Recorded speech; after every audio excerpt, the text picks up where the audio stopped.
Hi there, everybody. I've been looking forward to Unicorn Overlord ever since it was first announced months ago.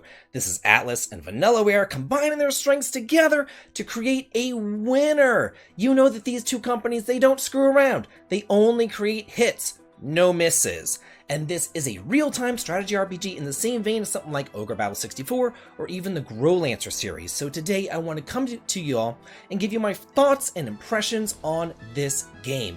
And if you are new to the channel, please be sure to subscribe for some more top 10 lists, reviews, and news, and also smash that like button to show your love. And now, let's get going over my thoughts and impressions of this gorgeous, gorgeous game.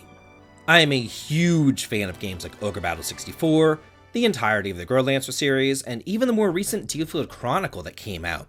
So, whenever I saw this spiritual successor to those now kind of pretty defunct series, I knew that I had to go out and try it out, and I am so glad that I did.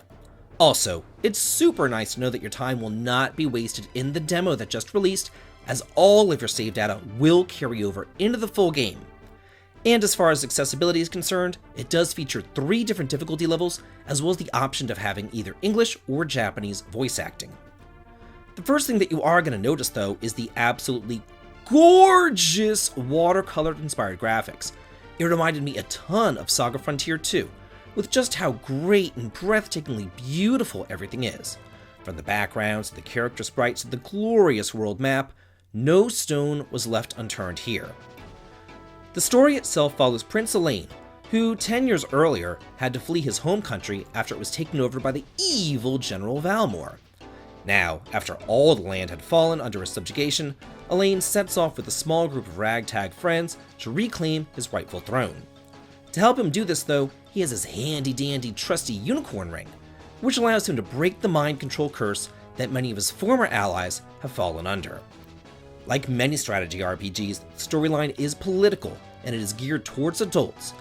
And while the story is very intriguing, the game really shines with its great battle system. Battles take place on a large world map filled with towns, ruins, garrisons, bridges, all manner of obstacles, and of course, the opposing team.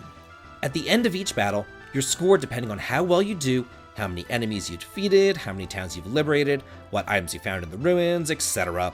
And the better that you score, the more renown and honor that you'll gather, as well as other rewards such as gold. And then the more renown that you have, the more willing people will be to talk to you and help you out, and also the more side quests will open up, and the more allies will be able to willingly join your cause. You begin each battle station at garrisons, and it's here that you can spend your Valor points to dispatch your units. And the more battling that you do, the more Valor points that you'll accrue, and the more units that you'll be able to put out onto the field. Each unit is led by its own commander, and you can have up to 6 different units in each battalion, with tons of different classes each. And various classes kind of interact in almost a Fire Emblem weapon triangle kind of way, where cavalry is strong against infantry, but weak against spear users. It's a lot more complex than that, though, because there's a ton of different classes out there, each with their own unique abilities. And whenever your units encounter an enemy unit, the battles will commence. And battles do play out automatically. However, that's not to say that you don't have any control over the battles. Because remember how battles kind of played out automatically in Final Fantasy XII with their gambit system? Well, it's kind of the exact same thing here. Each character has their own active and passive skills that they learn by leveling up, and you can assign them to use these skills based upon conditions in the battle, exactly like the gambit system. This really is kind of like Final Fantasy XII meets a strategy RPG, and I was delighted to see this addition. You're able to go into the menu and change around your skills and abilities and gambits right before battles begin, as well as adjust your equipment, or even add more characters to your unit. And again, while you can't directly control the outcome of battles through direct control, you can kind of see a preview of what's going to happen before the battles do commence. Kind of like how in Final Fantasy Tactics, the game would show you how much damage an ability would do before you chose to unleash the attack. So here there is another added layer of strategy that does come into play. Because if you have 2 units who are close enough together and then an enemy initiates combat, you can switch between which unit actually fights them with the L and R buttons, and then you'll be able to preview and see which of those 2 units would fare better in battle before entering combat. And in a massive quality of life improvement, You do not have to watch each and every battle play out individually. You can just skip them straight away with the plus button, making getting through all these battles such a breeze.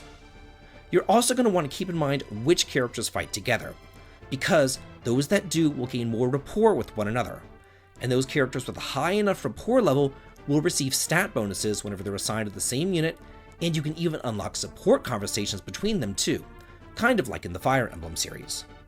Now, one thing to take note of, and what really differentiates this game from Ogre Battle 64, Growlancer, or the Default Chronicles, is that stages and battles do not take place in like a vacuum. And what I mean by this is that the world is fully incorporated, it is open, and you can explore it at your leisure and take part in whatever battles that you choose, whenever you choose.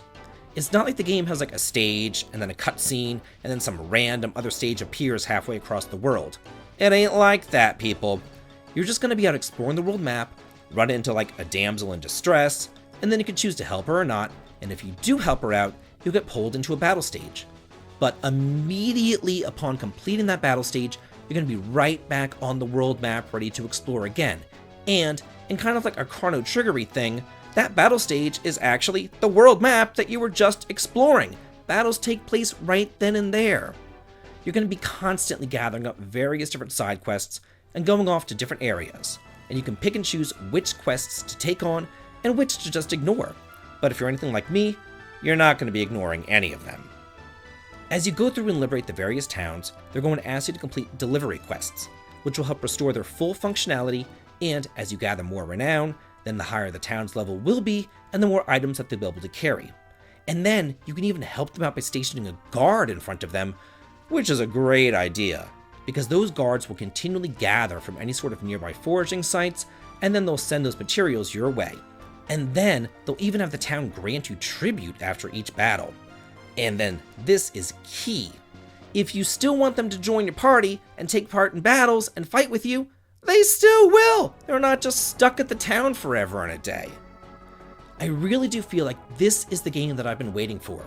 I love strategy RPGs, and this one just does everything right. It gives you a great world map full of stuff to do.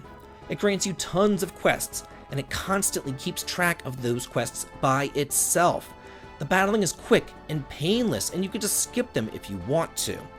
Then there's that gambit system, which is just fantastic.